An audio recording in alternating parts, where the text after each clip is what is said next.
यत्र यत्र रघुनाथ कीर्तनम तत्र तत्र कृतमस्तकांजलिम बाष्पवारि परिपूर्ण लोचनम मारुतिम नमत राक्षसांतकम।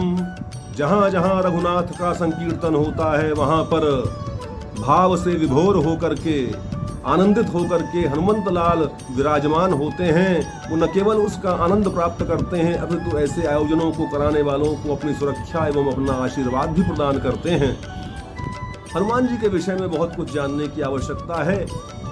2-3 चीजें ऐसी हैं जिनको अपने जीवन में यदि हम उतार लें तो जीवन धन्य हो जाए।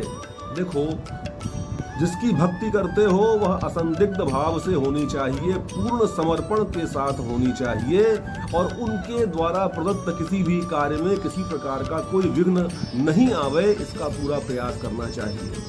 जब जाम्बवंत लाल ने उनको प्रबोध कराया उनके भूले हुए विस्मृत बल विक्रम का, और वो भगवती सीता के अनुसंधान के लिए शिखर पर चढ़ करके जब आकाश में अनुसंधान करते हैं, उस समय रास्ते में आने वाली बाधाओं से डरते नहीं, कहीं विश्राम नहीं करते, सीधे वहीं जाते हैं जहां उन्हें जाना होता है।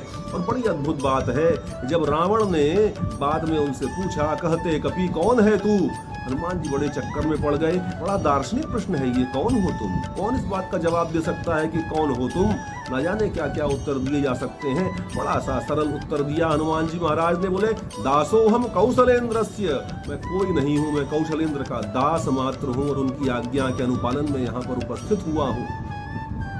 अद्भुत वक्तव्य और अद्भुत व्यक्तित्व है हनुमान जी महाराज का। और देखो, कई बातें तो इतनी हैं कि अनंत हैं, कहने के लिए अवसर कम पड़ जाएगा, लेकिन बातें खत्म नहीं होंगी। अपने जीवन में जब बड़प्पन को प्राप्त करते हो, बड़ी सामर्थ्य से युक्त हो जाते हो, वो संभवतः उतनी बड़ी बात नहीं है, लेकिन आवश्यकता के अनुरूप स्वयं को लघु कर लेना, छोटा कर लेना, यह जीवन के प्रबंधन में सफलता प्राप्ति के लिए अत्यंत अनिवार्य विषय है। सुरसा के मुख में प्रवेश करते हैं हनुमान जी, कब सुरसा अपना आकार बढ़ाती जाती है, किंतु उसके सम्मान की रक्षा के लिए उसके अधिकार का अतिक्रमण नहीं करते। जब वो बहुत बड़ी हो जाती है तब अत्यंत लघु रूप धारण करके उसके मुख में प्रविष्ट होकर के कान से बाहर निकल जाते हैं। वह भी प्रसन्न हो जाती है कि तुमने मेरे सम्मान की भी रक्षा करी और अपने कार्य के प्रति सहज समर्पण की भी रक्षा की। ऐसा हनुमान जी का स्वरूप है। और देखो, अगर हम बड़े होने के साथ साथ आवश्यकता पड़ने पर लघु नहीं हो सकते तो वो बड़प्पन हमको मार देगा।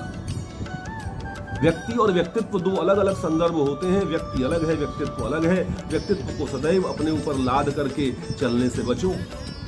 हनुमान जी के इस सुंदर से जन्म के संदर्भ में ये थोड़ी सी भावांजलि है।